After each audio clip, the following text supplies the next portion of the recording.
Strong আছে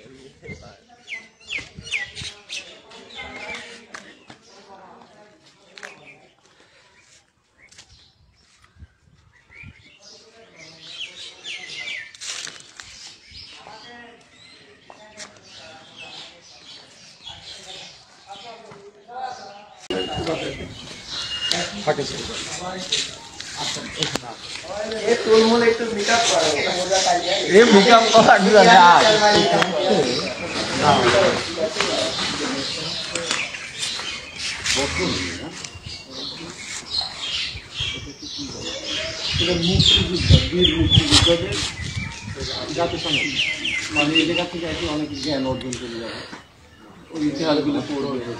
হ্যাঁ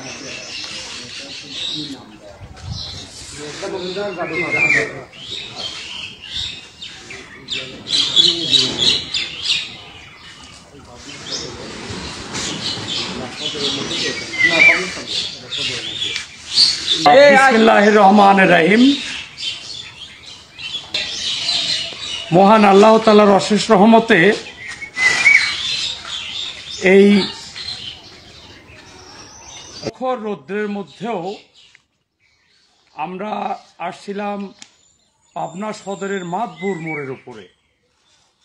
এমন একটি জায়গায় আমরা দাঁড়িয়ে আছি যে মুক্তিযুদ্ধের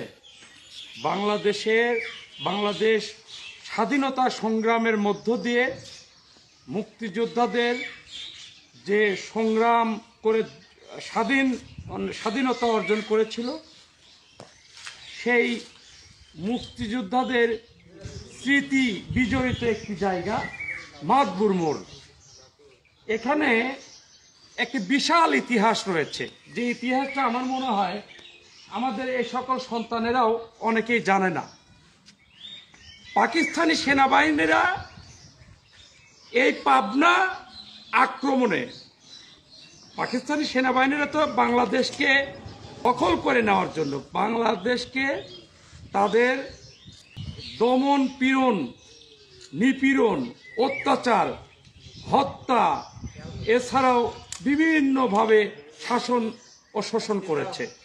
সেই পাকিস্তানি সেনাবাহিনীরা 1971 সালে এই পাবনায় যখন ঢুকে পড়ে পাবনা থেকে যে লুটপাট, বিভিন্ন রকম এই গুলি করে বিভিন্ন মানুষকে হত্যা করে, এই পাবনা দিয়ে যে জসকোট হয়ে, আপনার বিসিক হয়ে, কাশীপুর হয়ে, আপনার সানিরদিয়ার হয়ে, যখন এই যে চরকাতরা হয়ে এখান দিয়ে বের হয়ে আসে এই মাদপুরে আসার সময় তারা বহু ক্ষতি করতে আসে এবং আগুন জ্বালিয়ে দেয়।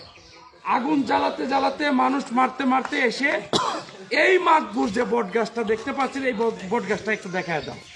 এই স্মৃতি বিজড়িত বটগাছটি এখানে এসে তাদের গাড়ি, এই যে পাকিস্তানি সোলজারদের গাড়ি, এখানে আমাদের বাঙালি জাতি, আমাদের এখানে নিরীহ যারা মানুষ, তারা এই পাকিস্তানি সেনাবাহিনীদের সাথে লড়াই শুরু করে দেয়, যুদ্ধ শুরু করে দেয়।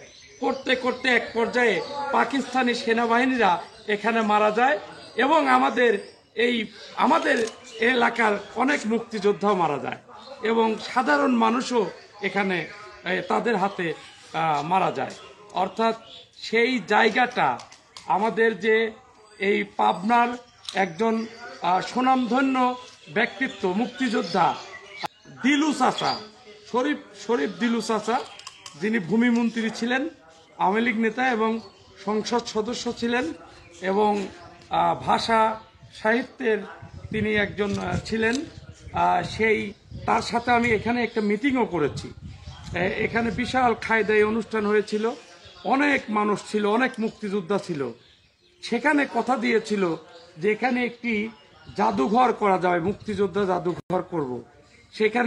এখানে উপস্থিত ছিলেন রেজাউর রহিম লাল ভাই, এখানে উপস্থিত ছিলেন জেলা পরিষদের চেয়ারম্যান মরহুম সাইদুল হক চুন্নু ভাই, আমি নিজেও উপস্থিত ছিলাম।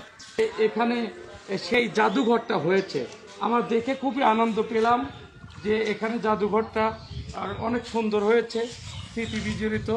আমি এই জাদুঘর সংরক্ষণাবেক্ষণে এখন দেখছি অনেক নোংরা হয়ে আছে, অনেক দেখছি যে সংরক্ষণাবেক্ষণের কিছু অভাব রয়েছে।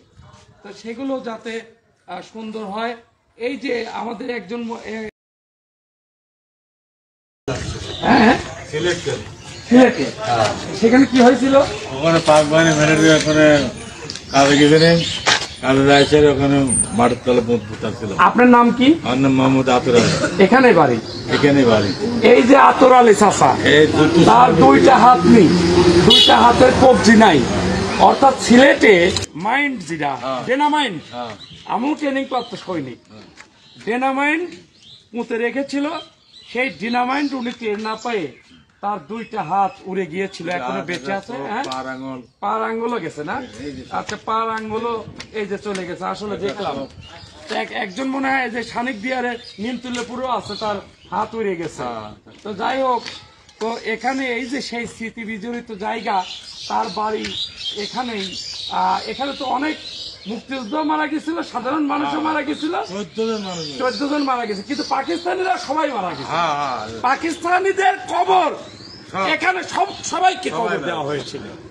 তো আমার বাবা এই এট দ্যাট ডে আমার বাবাও এখানে ছিল, নীলু চেয়ারম্যানের বাড়িতে যায় উঠছিল।